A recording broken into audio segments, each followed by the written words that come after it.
भिडिअखौ स्टार्टिंनिफ्राय जोबजासिम नायलांबाय था, अब्लासो बुजिलांगोन, नङाबा जेबो बुजिनाय नङा। माबोरै बे सेटआप पेआउट एकाउन्टखौ बानायो बेखौ मोजाङै नायलांबानो जाबाय। भिडिअआ बाहाय गोलाव जागोन,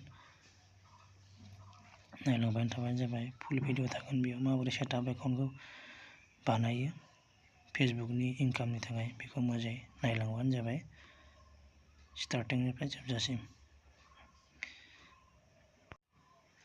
आरो आंनि चेनेलाव जाय जाय गोदान फैनानै नायफैदों बिसोरखौ आं खावलायहरो जे आंनि चेनेलखौ साबस्क्राइब खालाम, जाहाथे गोदान गोदान भिडिअखौ लाबोबा नोंथांमोना नुनो मोनो आरो बेल आइकनखौ लोगोआवनो क्लिक खालामना होबानो जाबाय।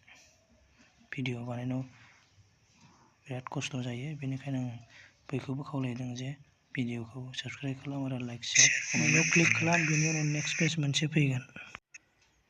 बेयाव नोंनि first name, title, date of birth, country India. बिनि उनावहाय बेयाव इन्डिभिजुवेला जागोन इयाव। बेनि उनाव नेक्स्ट थुबानो जाबाय। बेनि उनाव मोनसे पेज खेवना फैफिनगोन। फार्स्टआव बिजनेस नेम, ओमफ्राय बिजनेस एड्रेस बेफोरखौ होबानो जाबाय। बेनिफ्राय नोंनि सिटि ओमफ्राय स्टेटआ आसाम, बेखौ होबानो जाबाय बेयाव। बेनि उनाव नेक्स्ट पेज मोनसे फैबावगोन। बेयाव बिजनेस नेम, बिजनेस एड्रेस बेफोरखौ होनायनि उनाव मोजाङै लिरलांबानो जाबाय। बेनि उनाव मोनसे पेज फैगोन। बेनि उनाव नोंनि zip code, pin number, phone number, permanent account number बेफोरखौ होबानो जाबाय। बेयाव पारमानेन्ट एकाउन्ट नाम्बार, जि नोंनि पान कार्ड दङ, बे पान कार्ड नाम्बारखौ मोजाङै नायनानै फिलआप खालामना बेयाव होबानो जाबाय। पान कार्ड नाम्बार, बेनिफ्राय नोंनि एड्रेस, जिप कड, फन नाम्बार बेफोरखौ होबानो जाबाय। बेयाव नोंनि बिजनेस एड्रेस, नोंनि एड्रेसखौ बेयाव होबानो जाबाय। होखांजोबखांनायनि उनाव सिङाव बेयाव क्लिक खालामनानै बाय चेकिंआव बेनि उनाव नेक्स्ट बेयाव क्लिक खालामबानो मोनसे पेजआव खेवनानै फैफिनगोन। बेयाव मोजाङै चेक खालामना नायफिनबानो जाबाय नोंनि फिलआप खालामनाया बेयाव भुलफोर जादों नामा, मिस्टेकफोर जादों नामा, मोजाङै नायनानैसो नेक्स्ट होफिनबानो जाबाय। बेयाव चेकिं खालामनानै नेक्स्ट बेयाव क्लिक खालामबानो गोदान पेजआव फैफिनगोन, बेयो निउ पेजआव। बेयाव बेंक ट्रेन्सफार बेयाव क्लिक खालाम। बेनि उनाव बेवहाय सिङाव स्क्रल डाउन खालामबा नुजागोन बेयाव नोंनि bank account number, IFSC code बेफोरखौ मोजाङै फिलआप खालामनानै बेयाव होबानो जाबाय। बेयाव नोंनि बेंक एकाउन्ट नाम्बारखौ मोजाङै चेक खालामनानै बेयाव फिलआप खालामबानो जाबाय।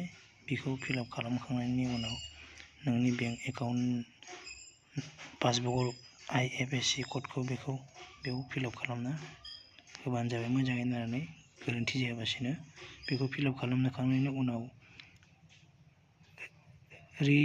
फिलआप खालामफिननो उसुबिदा जागोन, बेनिखायनो मोजाङै नायनानै होबानो जाबाय। बेफोरखौ IFSC क'ड, एकाउन्ट नाम्बार बेखौ होखांजोबनायनि उनाव मोजाङै सेभ खालामखांनायनि उनाव लिंक पे आउट मेथड बेयाव क्लिक खालामबानो जाबाय। बेनि उनाव नेक्स्ट पेजआव बेयो फैफिनगोन। नेक्स्ट पेजआव फैयोब्ला बेयाव नायनानै एड टेक्स इनफ' बेयाव एड खालामनानै होबानो जाबाय। दसे लडिं लागोन, बेनि उनाव जाबाय। बेयाव नोंनि कन्टिनिउ एज नोंनि नामा फैगोन।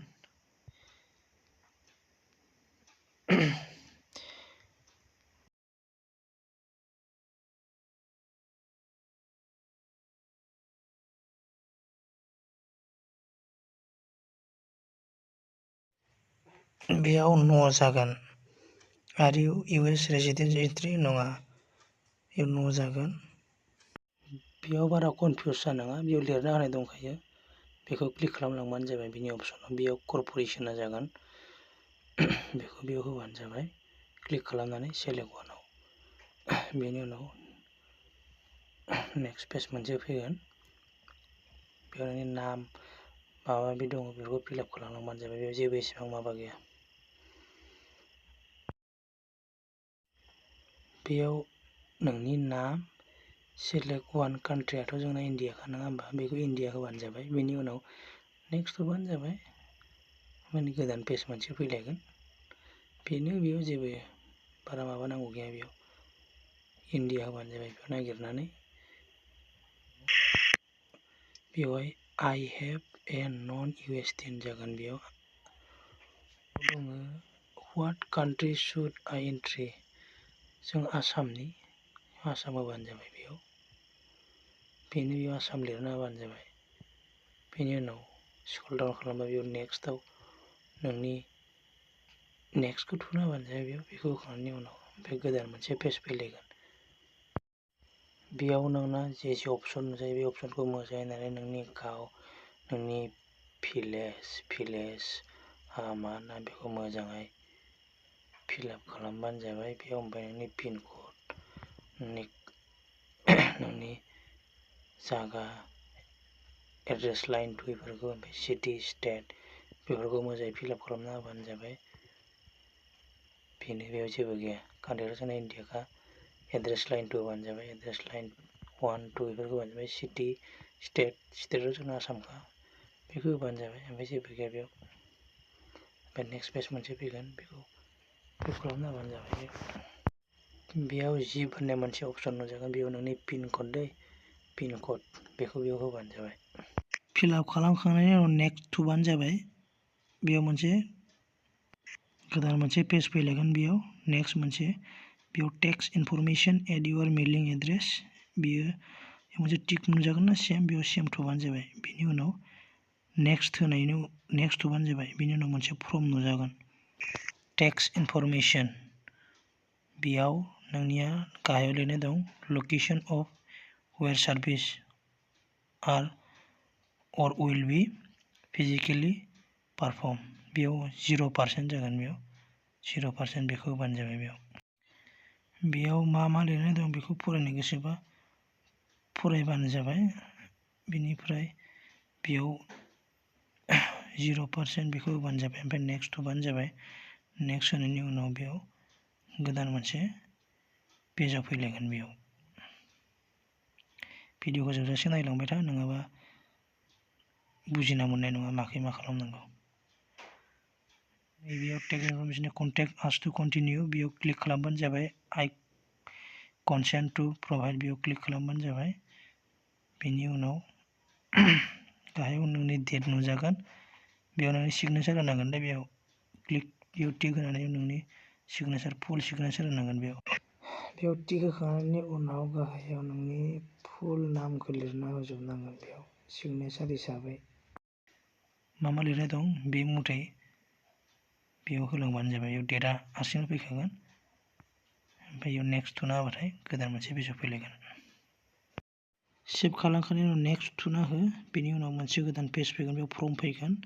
बे फर्मआ रिभिउ एन्ड साबमिट, बेखौ मोजाङै फिलआप खालामनायनि उनावसो बेखौ मोजाङै फिलआप खालामखांनायनि उनावसो बेखौ रिभिउ एन्ड साबमिटआव होनांगौ। बेखौ होखांनायनि उनावहाय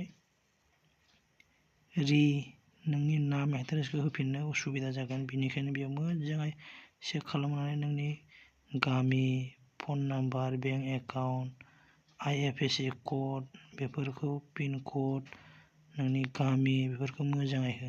डिस्ट्रिक्ट, सिटि, स्टेट, आसाम बेफोरखौ मोजाङै चेक खालामनानै हो बे फर्माव। बेयाव फिलआप खालामनायनि उनाव बेखौ रिभिउ एन्ड साबमिट खालामखांनायनि उनाव होमबानिया नोंना बे एड एकाउन्टआ साबमिट साक्सेस जागोन। नायलांबानो जाबाय, मोजाङै फिलआप खालामहोबानो जाबाय। बे फर्मखौ आं ब्लार खालामना होनाय जागोन। बे फर्माव नोङो जि फिलआप खालामदो, नोंनि जायगानि नाम, डिस्ट्रिक्टनि नाम, zip code, pin code number, state बेफोरखौ बेयाव लिरनाय महरै फैगोन। बेयाव फर्माव फैगोन। बेयो नोंनि फर्माव। ओमफ्राय बेखौ साबमिट खालामबानो जाबाय। लास्टआव मोजाङै चेक खालामखांनायनि उनाव साबमिट खालाम। बेनि उनाव साबमिट खालामखांनायनि उनाव बेखौ उनावहाय साबमिट खालामफिननो हानाय असुबिदा जागोन, बेनिखायनो मोजाङै चेक खालामनानैसो बेखौ फर्मखौ साबमिट खालाम। साबमिट खालामनायनि उनाव गोदान मोनसे पेज फैबावगोन। साबमिट खालामखांनायनि उनाव मोनसे फर्म फैगोन, टेक्स प्रफाइल इउनाइटेड स्टेट्सनि। बेयाव नोंनि डिटेल्सआ नुजागोन। नुजानायनि उनाव मोनसे बेयाव सिंथाराव गेट इउर टेक्स डकुमेन्टस, बेयाव नोङो क्लिक खालामनानै नोङो बेयाव